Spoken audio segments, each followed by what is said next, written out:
used to believe motherhood meant permanence, that no matter what storms came, no matter what choices were made, the bond between parent and child could bend, but never break. I was wrong. My name is Vivian. I'm 68 years old, and I learned the hard way that love isn't always enough to keep a family together. Sometimes, it's the quiet, stubborn kind of love, the kind that never gives up, that ends up saving everything. It was a cold Friday afternoon in November 2010 when my daughter, Rachel, appeared at my door with her little boy. She looked thin, restless, her hair pulled back like she hadn't slept in days. In her hand was a small backpack, the kind a kindergartner might take to preschool, the kind that says temporary. Her voice was shaky but rehearsed. Just for the weekend. Mom, I need a break. Behind her stood Ethan, 5 years old, eyes fixed on the wooden floorboards of my porch. He was rocking on his heels, hands clamped tightly over his ears, though no one was making a sound. The wind picked up, rattling the wind chime by the door. I remember thinking how small he looked, like he wanted to shrink right into the air. Rachel, what's going on? I asked, but she was already halfway down the steps. I'll call you Sunday. She didn't hug him. She didn't kiss him. She didn't even look back. I stood there watching her taillights fade into the gray November fog. And for reasons I couldn't explain, my heart told me I might never see her again. Ethan stayed frozen in the same spot, rocking gently, his palms pressed hard against his ears. The world was too loud for him, even when it was silent. I opened the door wider, whispered, "Come in." "Sweetheart." He didn't move. He crouched beside him, close enough to feel his trembling. "It's okay," I said. "You can come inside." After a minute, he stepped past me, cautious, like an animal testing new ground. The refrigerator hummed. He flinched. The heater clicked. He whimpered and tightened his hands against his head. Every small sound was a storm in his body. I closed the door quietly and watched him retreat to a corner of the living room, knees tucked to his chest, eyes on the carpet. That night, I learned what it meant to feel helpless. He wouldn't eat, wouldn't speak, wouldn't let me touch him. I made chicken nuggets because Rachel once mentioned he liked them. But he turned away. I tried toast, pasta, cereal, nothing. I remember standing in my kitchen holding a plate and whispering, "What do you eat?" Baby to no one in particular. At bedtime, I tried to tuck him in and he screamed, not cried. Screamed a raw, animal sound that tore right through me. I backed away, heart pounding. "It's okay," I said softly. "You don't have to." That night I sat outside his room listening to him hum low, rhythmic tones until dawn.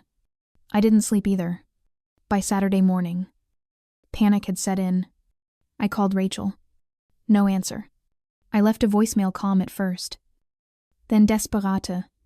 "Rachel, please. He needs you. I need you."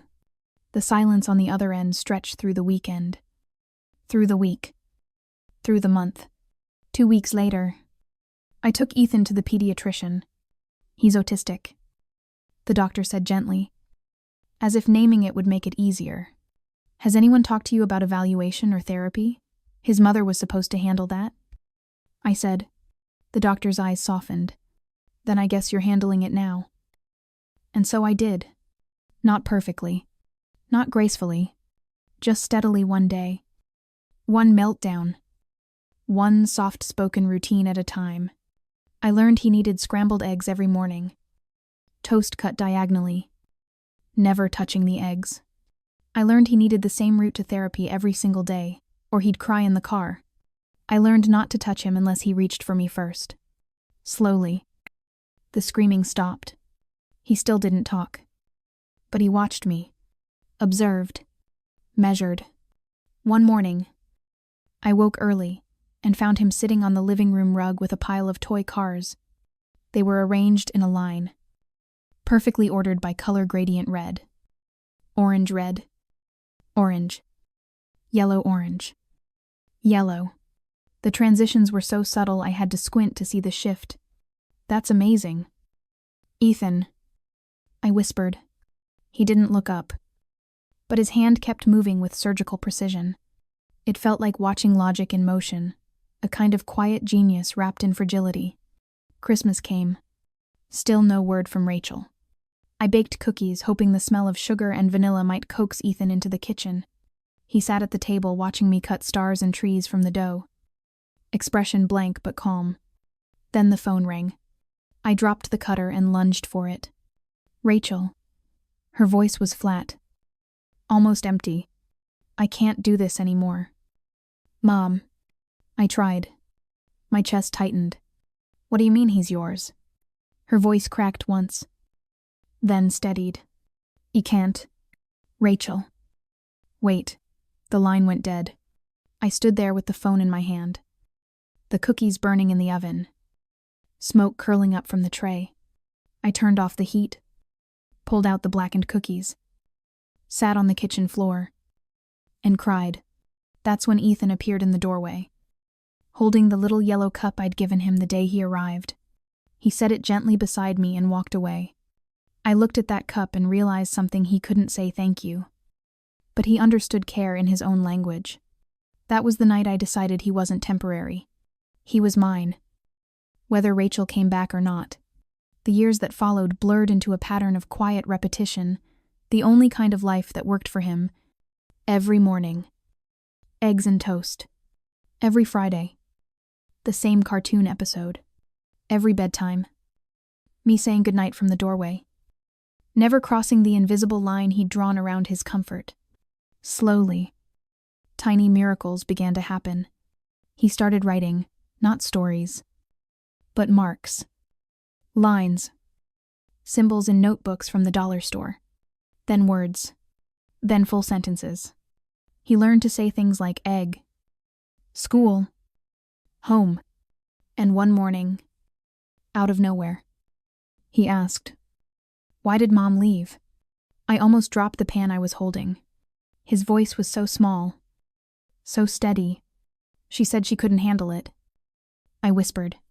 He nodded once, wrote something in his notebook, and went back to eating. I excused myself to the bathroom and cried for 10 minutes straight.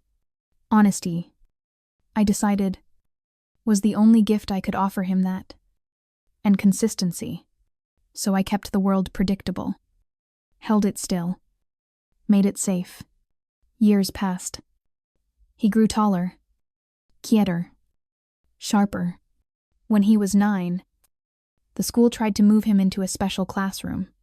He'd be better off with kids like him, the principal said. I looked him straight in the eye and replied, "You mean kids who make you more comfortable?" I spent nights gathering therapy reports, progress notes, test scores. Ethan's reading was 2 grades ahead.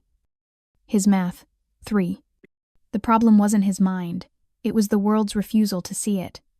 I sat through meetings under fluorescent lights, listening to professionals dissect his limitations. When it was my turn to speak, I said, "He doesn't need to be fixed. He needs to be believed in." After that meeting, I stayed up past midnight organizing every document into binders labeled, color-coded, tabbed. Ethan sat beside me, watching. "Can I help?" he asked. "Sure."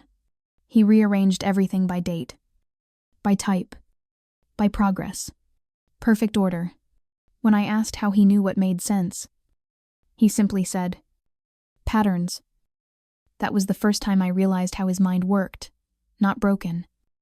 Not less. Just different. He saw connections no one else could. And in his quiet way, he was teaching me to see them. 2. By the time he turned 12, he'd started scanning documents into a tablet, so nothing gets lost, he said. I smiled, not realizing he was building something bigger than either of us understood.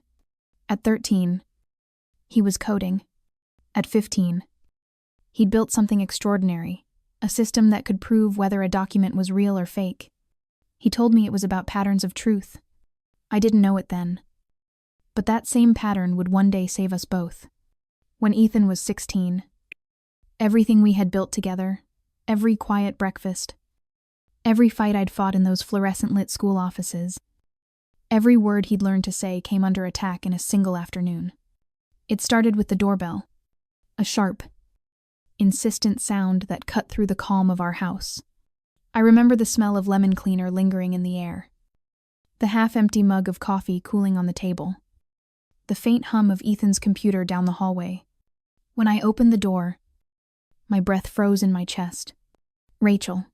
She stood there, as if 11 years had never passed, except time had not been kind. Her face was tighter. Her smile, careful. The woman beside her wore an expensive gray suit, carrying a leather briefcase.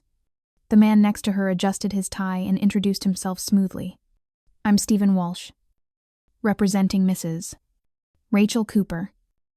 Mrs. Cooper. That title hit me like a slap. Can we come in, he asked. Before I could find my voice, Ethan appeared behind me, silent as ever. Rachel's eyes flickered toward him, curious, possessive, calculating. I could almost see the dollar signs behind them. Come in, Ethan said calmly. His tone startled me.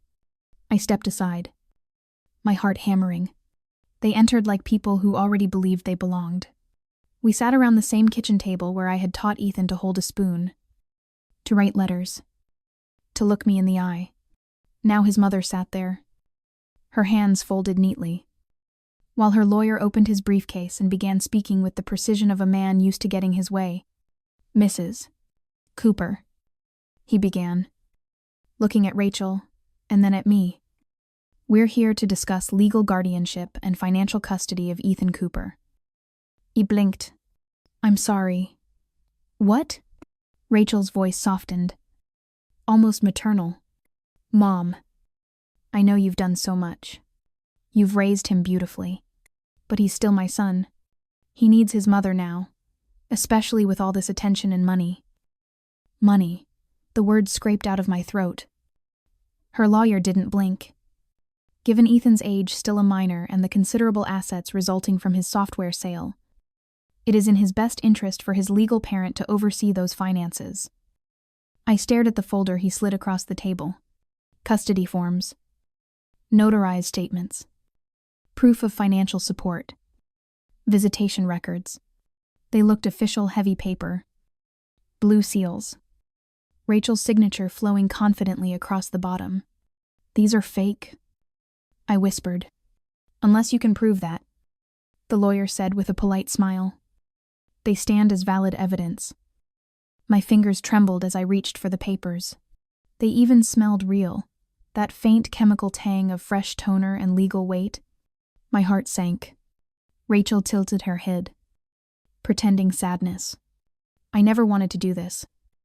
Mom, but Ethan deserves stability. A proper future. Proper pry hissed. You abandoned him. Her face didn't change. She simply looked down, sighed, and said quietly, You'll be hearing from my attorney. Then they left just like that. When the door closed, my knees gave out. I sank to the floor. Shaking, Ethan stood a few feet away. Expression, unreadable, like he was watching a storm through glass. She can't do this, I said. She can't take you.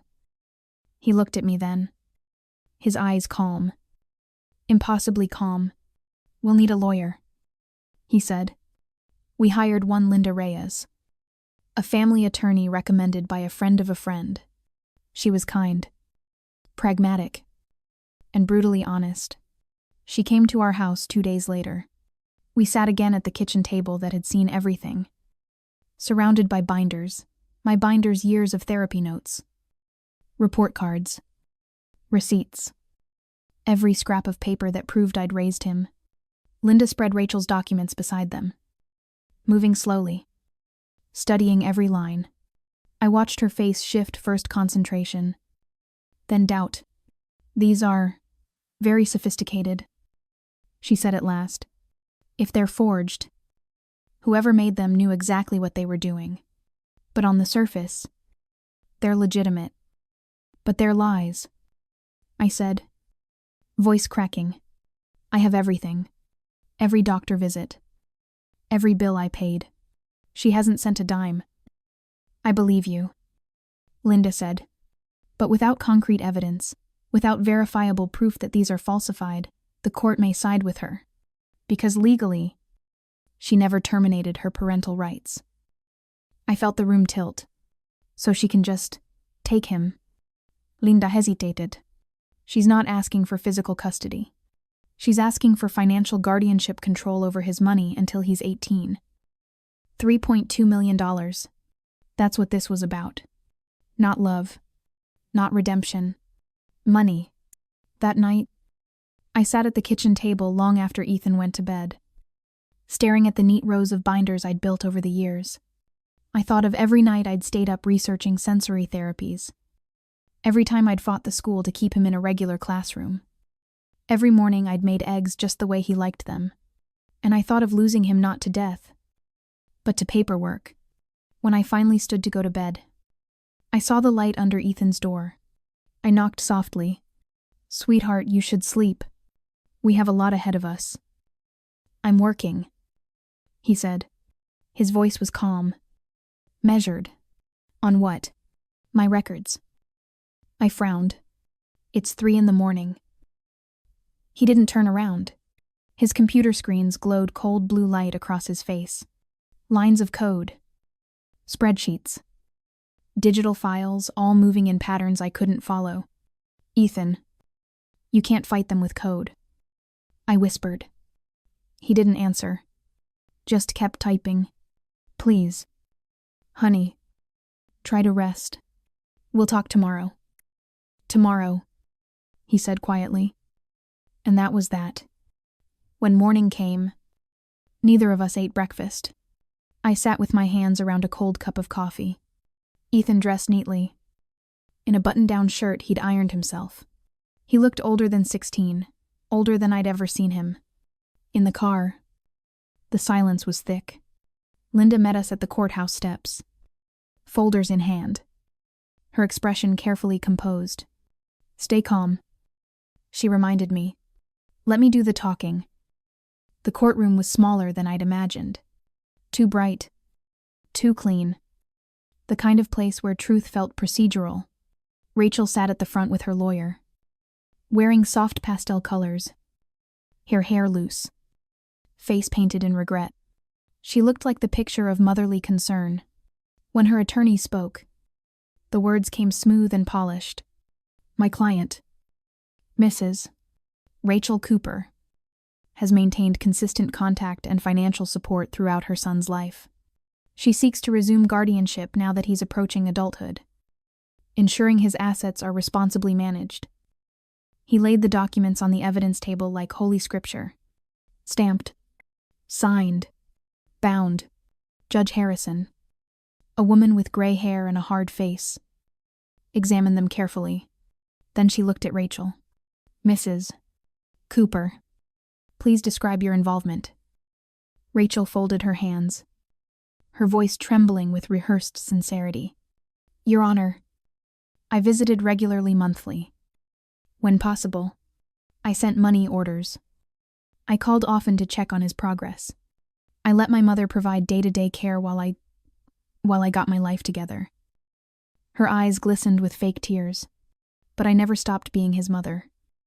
Every word was a knife twisting in my chest. When it was our turn, Linda presented my binders.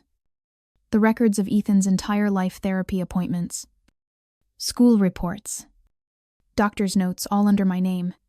But as she spoke, I could see doubt flicker in the judge's eyes. No formal guardianship papers, Judge Harrison asked. I felt my stomach drop. Linda's voice was steady. No, Your Honor, because Mrs. Rachel Cooper abandoned her son informally, leaving him without contact or support. The judge nodded, but her eyes softened with sympathy, not conviction. That makes this case complicated. On paper, she remains the legal parent. Rachel looked down, feigning sorrow. Her lawyer placed a hand on her shoulder. And just like that, I could see it, we were losing. I leaned toward Ethan and whispered, "She's lying. We have to stop her." He turned his head slightly. Eyes steady. "Let her talk." "What?"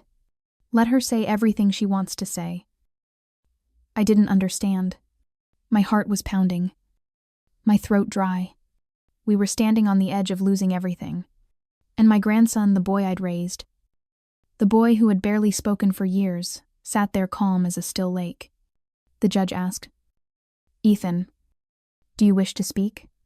He rose slowly, his movements deliberate. "Precise." "Yes, Your Honor," he said. "I have evidence." The room went still. My breath caught. Evidence. What evidence? I'd given Linda everything I had. "Approach," the judge said. Ethan walked to the front, a small laptop bag in his hands. My heart felt like it might burst. He placed the bag on the witness stand, unzipped it, and took out his laptop. His face was calm, his voice steady. "May I connect this to the courtroom display?" Judge Harrison blinked. "What exactly are you presenting?" "Young man." He met her eyes. Verification of document authenticity and timeline evidence. The judge hesitated, then nodded. "Proceed." Ethan connected the laptop. The courtroom projector came to life. And then, for the first time since this nightmare began, I saw something in Rachel's eyes that I hadn't seen since the day she left Fear. Ethan's fingers moved over the keyboard with quiet precision. And the way a pianist might approach the first notes of a piece he had practiced all his life, the courtroom screen flickered to life, displaying the first page of one of Rachel's official custody documents, the ones with the blue seals and perfect signatures that had almost convinced a judge. "This document," Ethan began, his voice even, "claims to have been created in 2011 and updated periodically through 2020. He paused, then looked at the judge. "But the digital metadata says otherwise." A murmur rippled through the room. Judge Harrison leaned forward. "Explain what you mean." Ethan's tone remained calm. Professional, too calm for 16. When a digital file is created, it carries hidden information timestamps, source data, hash values. They're like fingerprints. If a document is edited, even slightly, the fingerprint changes. These files show every indicator of being generated 6 weeks ago, right after the local news segment about my software aired. He clicked a few keys. The screen filled with data file creation dates, IP addresses, modification logs. Every document in this set, he continued, was made on the same laptop, using the same template, between April 4th and April 8th of this year. They were not scanned from older originals. They were created digitally and printed to appear aged. The air in the courtroom shifted. Rachel's lawyer straightened in his chair, his jaw tightening. "Objection," he said sharply. "This is unverified technical speculation." But Judge Harrison raised her hand. "Overruled. Continue." "Mr. Cooper." Ethan nodded, barely glancing at him. He pulled up a comparison of signatures, Rachel's signature from Ethan's birth certificate, and the one from the supposed custody filings. He ran his verification software, a familiar interface I'd watched him build late into the night for months, never knowing what he was preparing for. The program highlighted pressure inconsistencies, slant différence, micro-spacing variances invisible to the naked eye. Numbers appeared beside the images, percentages, matching algorithms, authenticity scores. "These signatures don't match," Ethan said. "The forgeries have uneven stroke pressure and irregular formation curves.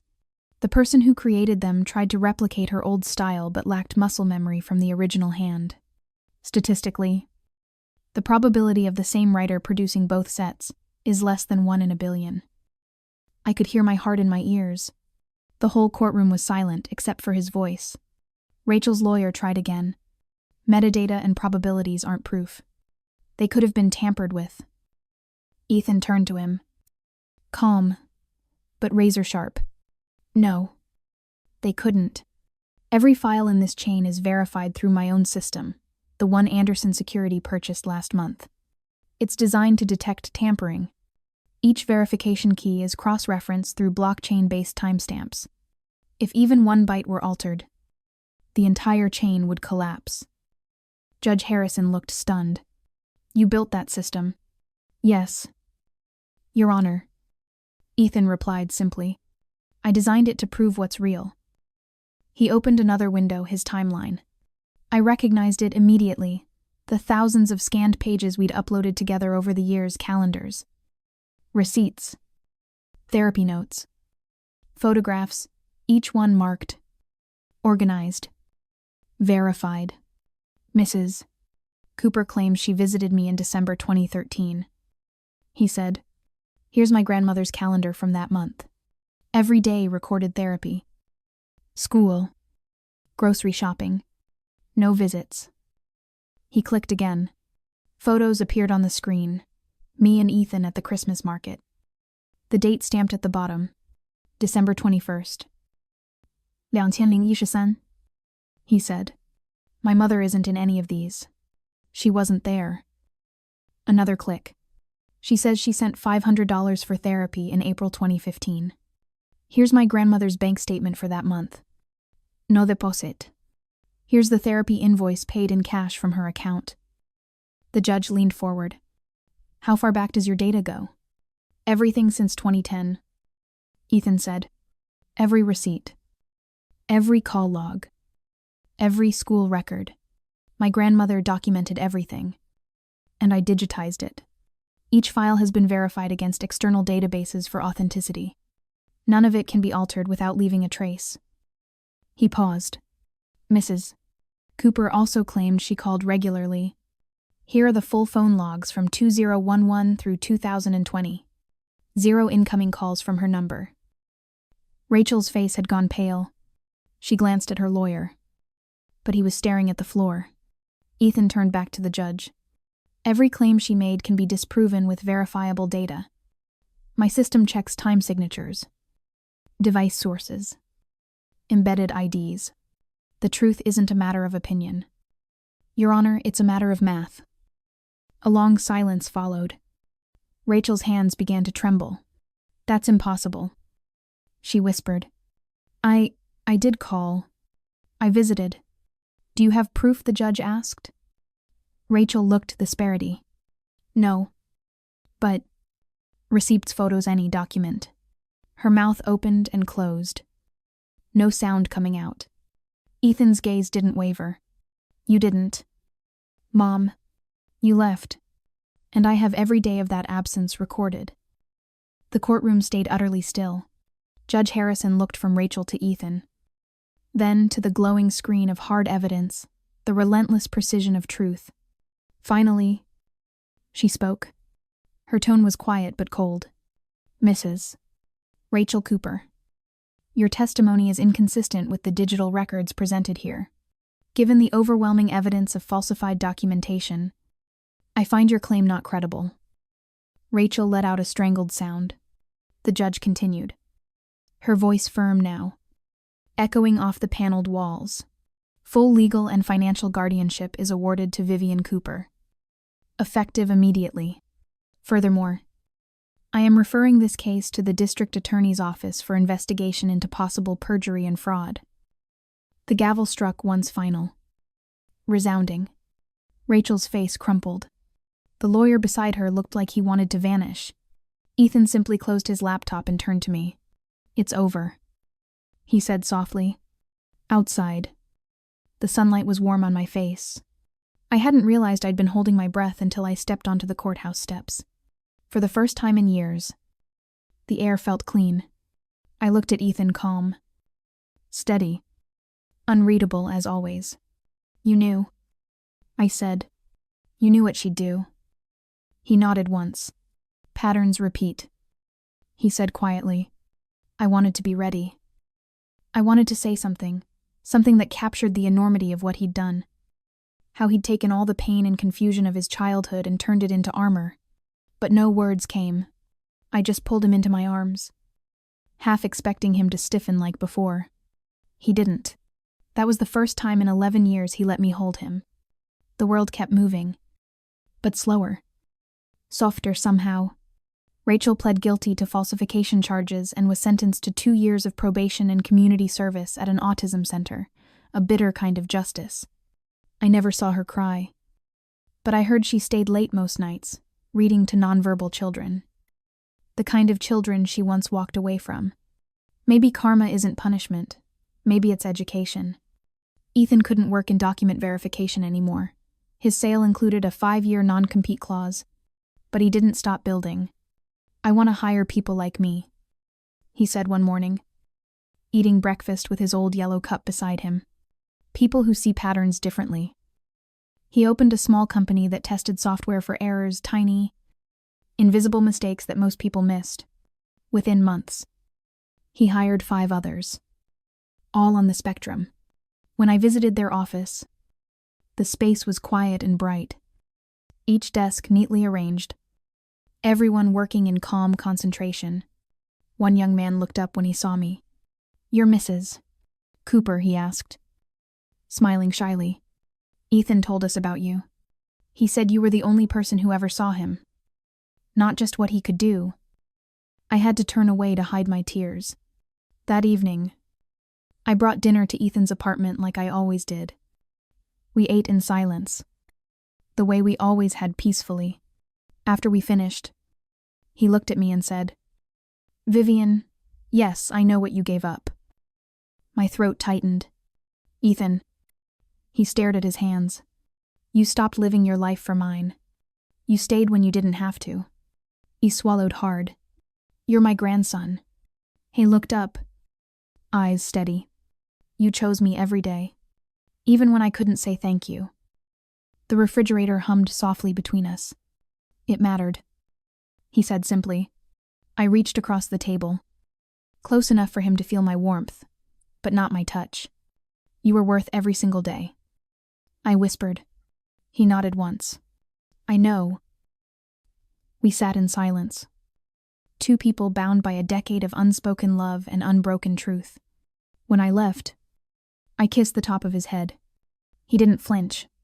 Driving home through the same familiar streets, I saw the text appear on my phone at a red light. "Ethan, thank you." Just 2 words. But after 16 years of fighting for him, those 2 words felt like a lifetime of reward. So, that's my story. If you've ever had to choose between giving up or holding on, I hope you'll remember this love isn't proven by words, or paper, or signatures. It's proven by showing up, over and over again, until the truth stands on its own. If this story touched you, please, like, share, and subscribe and tell me in the comments. If you were in my shoes, could you forgive the one who abandoned you?